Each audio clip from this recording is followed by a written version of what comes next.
Bonjour et bienvenue dans Geekement Correct. On est heureux de vous retrouver en ce mercredi et on a plein de choses au programme. Hein. Ah ouais? Ouais, il paraît. Enfin, je sais pas. J'ai pas encore eu le sommaire. Je sais pas. Ah bah vas-y, lance le sommaire. Tout de suite le sommaire. Ah, quand même. Windows 8 pour tablette sera super cher. Montebourg des Zingues, l'ARCEP. Un code HTTP pour la censure. Et le son du jour de Sarah. Tous les professionnels sont d'accord, l'avenir est dans la tablette. D'ailleurs, oui, on télé-shopping. n'en a même pas parlé de ma tablette, hein, jalouse. Bref, cette tablette, non. Bon, en fait, c'est pas du tout l'intérêt de ma pige. Non, je l'ai eu mardi en main, je suis pas jalouse, je préfère... Elle est toujours amoureuse de la pomme, hein. Ça change pas. Voilà, c'est ça. Bref, je veux pas faire une pige sur cette tablette, c'est qu'elle a Sony qui est très très bien, qui me réconcilie d'ailleurs avec Android, mais c'est un autre débat. Bref, en tout cas, ce qui est sûr, c'est que tout le monde vise la tablette et forcément, les constructeurs, à la place de vendre du PC, ils misent vraiment là-dessus. Et s'il y a bien quelque chose qui coûte très cher dans une tablette, en plus de l'électronique et des écrans, etc., c'est le système d'exploitation. Alors, très cher, pas pour tout le monde. Si on est sur une tablette comme sur Android, comme par exemple celle-là, ou la Galaxy Tab que j'avais juste avant, eh bien Google Android étant basé sur du Linux, c'est gratuit. Yay! Voilà.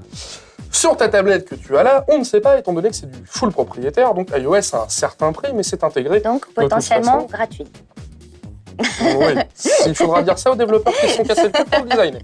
Non, mais je veux dire, on rajoute pas pour l'avoir. Tu le sens directement sur le prix d'achat. Mais bon, celle-là, ça à mon avis, fait peut-être moins un mal. petit peu moins cher. Ça fait moins mal. Ouais, on peut dire ça comme ça. C'est-à-dire qu'il faut rajouter encore après. Non, mais tu rajoutes pas, c'est compris dedans. Mais oui, juste que ça, forcément, ça sent sur votre porte-monnaie. Et s'il y a en ce moment des tablettes qui vont potentiellement défrayer la chronique, c'est celles faites à partir de Windows 8. Windows 8, je le rappelle, je sais que je vais parler encore du Microsoft, mais pour le coup, je vais leur taper un petit peu dessus. Windows 8, c'est donc le futur OS de Microsoft et qui est pensé donc avec l'interface Metro, qui est la même que l'interface pour les Windows Phone, les Windows Mobile, les Windows Phone, pardon. Je sais pas. Si, tu peux me dire ce que tu veux, je ne sais pas. Donc c'est la fameuse interface Metro dont on vous parle depuis quelques temps et ce système d'exploitation sera donc installable sur des PC classiques avec une souris, un clavier, on ne peut plus classique. Oui, un PC. Quoi. Voilà, un PC normal. Mais même sur un Mac, tu peux installer un Windows. Je suis désolé, moi j'ai un Windows sur mon Mac, ça marche très très bien. Oui, mais non. Et on pourra aussi avoir très prochainement des tablettes avec Windows 8. Donc, Windows 8 sur Windows 8 sera sur tablette et sera donc pensé, justement, G1 sera pensé pour être tactile. Donc voilà, avec une interface Metro. Sur une tablette, encore heureux, quoi. J'ai envie de te dire. Amis de la mauvaise foi, bonjour. Bref, tout ça pour dire que l'OS a forcément un coût et que Microsoft a décidé d'appliquer un pricing un petit peu haut à mon humble avis avec Windows 8, donc RT pour les tablettes, qui sera vendu la modique somme de $85. Voilà, on passe du gratuit chez Android à $85 chez Microsoft, sauf qu'il le justifie d'une manière très simple, c'est qu'en fait ce Windows 8 sera exactement le même que vous installez sur PC. Donc pourquoi déprécier leur produit qui est aussi puissant pour une tablette en plus qui est très tendance, avec une promesse qui est quand même très forte. Parce que techniquement, tu payes un peu moins cher ta tablette que ton PC. Sauf que quand tu achètes une application sur certains systèmes, tu es parfois obligé de la repayer pour l'avoir sur un autre système. Et si tu prends un iPhone, l'interface, elle est petite. Ouais. Toutes les applications ne sont pas développées nativement pour de l'iPad. D'accord ? Et elles n'ont pas toutes autant de fonctionnalités. Je te rappelle que le système Silverlight, etc., est derrière, et C# et compagnie, est très puissant. Et à mon avis, mais ça c'est très partiel, beaucoup plus simple pour les développeurs. Bref, ça c'est un autre débat. Et donc la promesse est très très forte, et surtout avec une campagne de communication, on va dire, rondement menée par Microsoft. Donc au final, ce prix de $85 ne devrait être que très peu ressenti. En tout cas, c'est ce qu'a fait Microsoft. Parce qu'ils font des applis Microsoft. Je vous laisse choisir si elle est de bonne foi ou pas, et je vous dis à tout de suite. Récemment interviewé par le magazine Challenge, Arnaud Montebourg, donc le sinistre du redressement productif, n'est-ce pas ? C'est le nom de son ministère, vient d'expliquer que l'ARCEP avait fait des choix politiques et que ce n'était pas leur vocation. C'est un organisme de régulation et donc pas vocation politique. Alors pourquoi a-t-il exprimé cet avis ? Tout simplement parce qu'en fait, en autorisant l'arrivée de Free Mobile, pourtant, Dieu sait si l'ARCEP a un peu fait chier Free, pour être honnête, sur son arrivée, ils ont donc influencé sur le pouvoir d'achat et sur les emplois français. Si, en tout cas, c'est ce qu'il estime. Je rappelle que son ministère, c'est ça, hein, c'est le redressement productif, c'est-à-dire ramener des gens et des emplois en France. Voilà. Et donc, il estime que l'arrivée de Free, l'autorisation du droit de cité de Free, était un acte politique et pas un acte, de régulation. Alors pourquoi ? Tout simplement parce que Free, en tirant les prix par le bas, en fait, induit forcément que les autres opérateurs tirent le prix par le bas aussi. Donc, qu'est-ce qu'ils font ? Ils dépensent moins d'argent, donc ils licencient. Et donc, ils vont potentiellement licencier des gens qui étaient déjà en poste, ou alors ne pas renouveler des contrats, ou alors carrément aller faire des supports techniques au Maroc, en Tunisie, en Algérie, ou dans un autre pays en Afrique. C'est déjà le cas. C'est déjà le cas, sauf qu'effectivement, on apprend ces derniers temps que ça soit Bouygues, SFR, surtout SFR de mémoire, et même Orange, il y a des charrettes qui sont en train d'arriver. Et que donc, ça serait directement lié, en fait, à Free, et qu'ils n'auraient pas dû donner cette autorisation. Alors, ce qui est un petit peu marrant, c'est que ce discours peut être intéressant, et à la limite, pourquoi pas fiable, hein. Évidemment, quand on tire les prix, on a soi-disant moins de qualité, ou en tout cas on est plus accessible, donc on paye les gens moins cher, etc.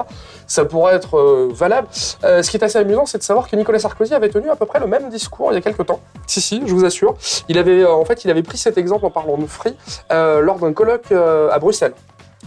Ouais, tout à fait, en disant que la problématique justement de la délocalisation et de baisser les prix pouvait être très très néfaste, pour la qualité, mais aussi pour justement les emplois. Il avait pris l'exemple des télécoms et qu'il fallait effectivement regarder ça de plus près. Alors savoir si l'arrivée de Free et l'alignement du prix est bon ou pas pour votre portefeuille ou pour vos emplois, ça, l'avenir nous le dira. Les codes erreurs HTTP, vous les connaissez, en tout cas peut-être pas comme ça, mais si je vous dis une erreur 404, une erreur 403 ou une erreur 500, vous les avez forcément croisés, ou en tout cas des messages à peu près similaires qui correspondent en fait à la réalité, à des codes HTTP qui ont été draftés, qui ont même été normalisés dans un document qui est le protocole HTTP. Et il y en a un en ce moment qui défraie la chronique, c'est le patron, le monsieur qui a co-inventé le langage XML qui s'appelle Tim Bray, qui essaie d'imposer, en tout cas qui a proposé à l'IETF, l'Internet Electronics Task Force, donc un des organismes de normalisation, il voudrait imposer ou tenter de faire adopter un code erreur spécifique dans le cas où un site n'est plus accessible sur ordre juridique. Alors, l'exemple concret que vous avez vu récemment, c'est par exemple Mega-Upload. Mega-Upload, quand il a été fermé, le site n'était plus accessible, mais il y avait en gros un DNS not reach ou serveur inaccessible, etc. Donc un code d'erreur qui était, somme toute, générique ou que vous avez déjà vu.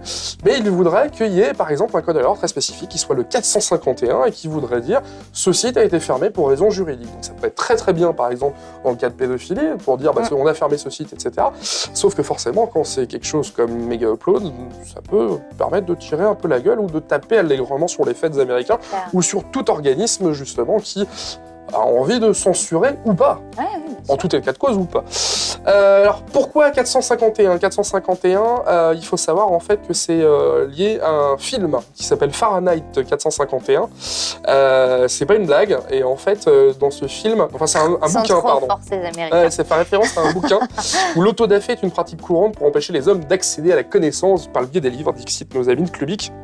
Donc il y a un petit message, juste pour préciser, il propose en fait donc l'intégration dans le protocole HTTP de ce code, mais n'est pas forcément utilisé, ça ne sera pas obligatoire, ça sera juste une proposition et le serveur ou l'administrateur serveur pourra mettre en place ou pas ce truc-là.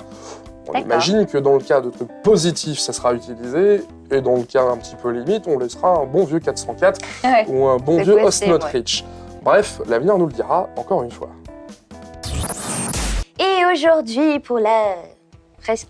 c'est la dernière. Non, c'est l'avant-dernière. Non, parce que Back in the Day, c'est autre chose. Ah oui, c'est vrai. Là, c'est la dernière news musicale. C'est la dernière news musicale. Ouais, ça me fait quelque chose quand même. Ça te fait quelque chose. Et pour la peine, je vais vous parler de quelque chose. On se revoit demain, après-demain. Je sais. Ah bon, ok. Après-demain. Oui, après-demain, c'est vrai. C'est pas faux. Ouais. Donc pour la peine, je vais vous parler d'un petit groupe super cool. Ça va me faire du bien de prendre des vacances. Et qu'est-ce que dis-tu ? Donc aujourd'hui, je vais vous parler d'un groupe qui s'appelle Pop, etc. Mais anciennement connu plus sous le nom de The Morning Benders. Connu, c'est un bien gros mot. Bah, pour ceux qui connaissent. Voilà. Connu pour ceux qui connaissent. Voilà. Et qui ont le droit d'en connaître. Exactement, et qui reconnaîtront. Donc, c'est les vraiment Pop, pire en etc. pire, ces piges, c'est pas possible. Donc, un groupe d'indie rock originaire de Berkeley en Californie, composé des frères Chris et John Shu et de Julian Harmon. Ça va, aujourd'hui, il n'y en a que 3. En 2005, c'est un projet solo de Chris Shu. Et en fait, très très vite, ça s'est transformé en petit groupe. Et ils sont devenus les Morning Benders, avec la sortie de leur premier EP qui s'appelle Loose Change en 2006. Mais c'est en 2007, avec la sortie de leur second EP Border Doors, qui commence vraiment à se faire connaître sur la scène californienne. Et en fait, leur premier album, Talking Through Tin Cans, quasiment entièrement produit et remixé par Chris, sort en 2008 et reçoit vraiment de super bonnes critiques. Et ça a été qu'une continuité, puisque leur second album, Big Echo, a fait vraiment l'unanimité pour les fans de ce genre musical et qui connaissent évidemment. En gros, pas moi. Voilà, en gros, pas toi. Mais pas fan. Si, j'aime bien l'indie rock, moi, mais... Mais tu les connais mais pas, je les connais pas, eux. Voilà, connais pas, simplement. Bah, c'est pas grave, on peut pas tout connaître Mais non je plus, vais découvrir grâce à ça. Que j'en parle. Voilà. Alors en vous avez fait, vu comment je me pour suis rattrapé, la petite histoire, et que je vous disais que Pop, etc., anciennement Morning Benders, c'est qu'ils ont dû changer de nom. Et enfin, ils ont décidé en tout cas de changer de nom après leur tournée en Europe récemment, car ils ont découvert que le mot Benders en Grande-Bretagne était en fait un terme péjoratif pour décrire les homosexuels. Donc, ne voulant pas être associés à quelque chose de négatif comme ça, ils ont dit bon bah c'est pas grave, hop, on change le nom du groupe, et puis au passage ils ont changé aussi 2-3 membres et ils repartent. Voilà, on fait table rase, allez, on change tout pour le même prix. On part à neuf, et donc c'est devenu les Pop, etc. Et c'est comme ça qu'ils reviennent avec un troisième album qui est également intitulé Pop ETC. Et je vous proposais album éponyme donc. Ouais, c'est ça. Et je vous propose d'en écouter tout de suite un extrait qui s'appelle Everything is Gone. Now where do we go? From here it's packed to the brim and along the road we march. Our bursting pockets will burn out. Then another one stand, face down in the mud. Our brothers are alone. Our family's cut in quarters. Everything is gone.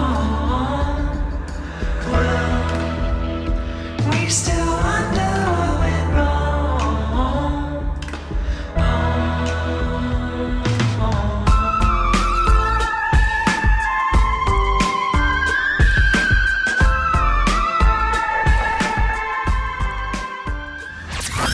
Voilà pour ce dernier petit son news, pige, chronique musicale de Geekement Correct par On se WAM. revoit encore vendredi. Hein. Oui, mais c'est un back in the days. Ouais, c'est pas pareil. Allez, à vendredi. Salut.